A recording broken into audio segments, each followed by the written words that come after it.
बिस्मिल्लाहिर्रहमानिर्रहीम। अस्सलातु वस्सलामु अलैका या सय्यदी या रसूल अल्लाह, अस्सलातु वस्सलामु अलैका या सय्यदी या हबीबल्लाह। दोस्तों, मैं मुश्ताक आफ्ताब, आप यूट्यूब और फेसबुक पेज पे देखते हो। हकीकत तो ये है, बहरहाल अमेरिका और डोनाल्ड ट्रंप ने फिर एक बार दिखा दिया कि वो किसी भी वक्त कहीं पर भी हमला कर सकता है।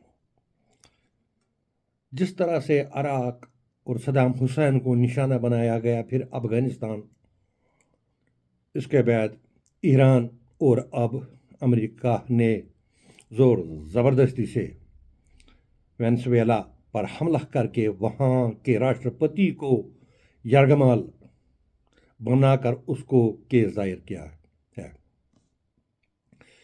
इलेक्शन से पहले सदर डोनाल्ड ट्रंप ने बहुत बार कहा कि मैं दुनिया में जंगें रोक लूँगा और तमाम मुल्कों के आईन और खुद मुख्तारी का तहफ़्फ़ुज़ करूँगा, लेकिन सदर बनने के बाद खुद ही ईरान पर हमला करवाया और अब वेनेज़ुएला एक छोटे से मुल्क पर चढ़ाई करके वहाँ के आईन और उसकी खुद मुख्तारी को जूतों तले रौंद कर वहाँ के सदर को गिरफ्तार करवाया। ये गुंडागर्दी नहीं तो और क्या है।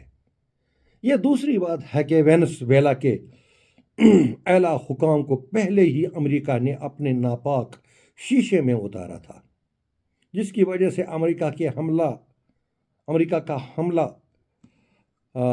वहाँ पर 100% कामयाब हुआ है। लेकिन ये बददियानती, शैतानियत, नमरूदियत और फिरौनियत के सिवा और कुछ भी नहीं है। पूरी दुनिया इस तरह के हमले से हैरान और शशदर होके रह गया है। दरअसल वेनेज़ुएला पर हमला अमेरिका हरगिज़ नहीं करता, लेकिन इस पर हमला वहाँ के तेल की वजह से हो गया। वहाँ पर कब्ज़ा करना है तेल के कुओं पर। इतना ही नहीं, बल्कि इस हमले से दुनिया के तमाम छोटे बड़े मुल्कों को ये संदेश दिया गया कि अमेरिका के यहाँ में नहीं ना चलेगा, और जो भी कोई अमेरिका के हाँ से हाँ मिलाएगा तो उसको इनाम मिलेगा, और जो अमेरिका जैसे मुल्क पर उसकी हाँ से ना मिलाएगा तो उसको सख्ती से कुचल दिया जाएगा। जिस तरह से इमरान खान ने एब्सोल्युटली ना कहकर तब से आज तक वो मुसलसल कैद तनहाई काट रहा है। दोस्तों, अनकरीब आप देखोगे बहुत जल्द फिर अफगानिस्तान पर हमला करने वाला है। वहाँ के बगराम एयरपोर्ट से चीन और रूस में पाकिस्तान पर नज़र रखने के लिए वो वहाँ पर हमला करेगा।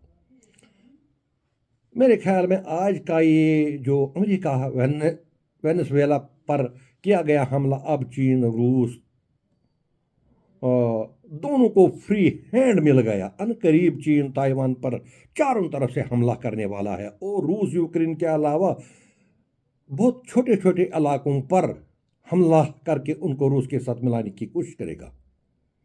इतना ही नहीं, बल्कि वेनेज़ुएला पर हमले की वजह से शी जिनपिंग और पुतिन का पारा, बिलखुसूस शी जिनपिंग का पारा 7वीं आसमान तक पहुंच गया है। इन दोनों ने अमेरिका के तमाम हवाई अड्डों पर इस तरह नजर रखना शुरू कर दिया जैसे लाखों गिद्ध अमेरिका के हवाई पट्टियों पर मंडलाते नजर आ रहे हैं। रूस और चीन और ईरान तीनों ने फैसला किया अब बहुत हो गया, इसके बाद अमेरिका की दादागिरी कबूल नहीं की जाएगी, क्योंकि इन दोनों सरबराहों को समझ में आ गया अब ईरान की बारी है। लिहाजा शी जिनपिंग और पुतिन ने फैसला किया कि इसके बाद अब अमेरिका को मज़ा चखाने का वक्त आ गया है, जो डोनाल्ड ट्रंप को बावर कराया गया।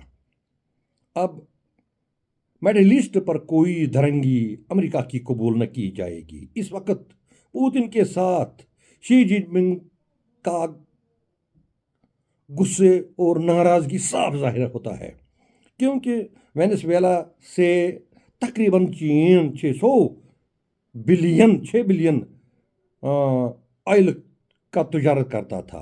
अब वो रुक गया। अब चीन वो तेल ईरान से आ, खरीद लेगा। यहाँ पर अब ईरान को भी बहुत फ़ायदा होने वाला है, लेकिन रूस और चीन दोनों को मालूम है कि अमेरिका तेल के लिए कल ईरान पर भी दोबारा हमला करने वाला।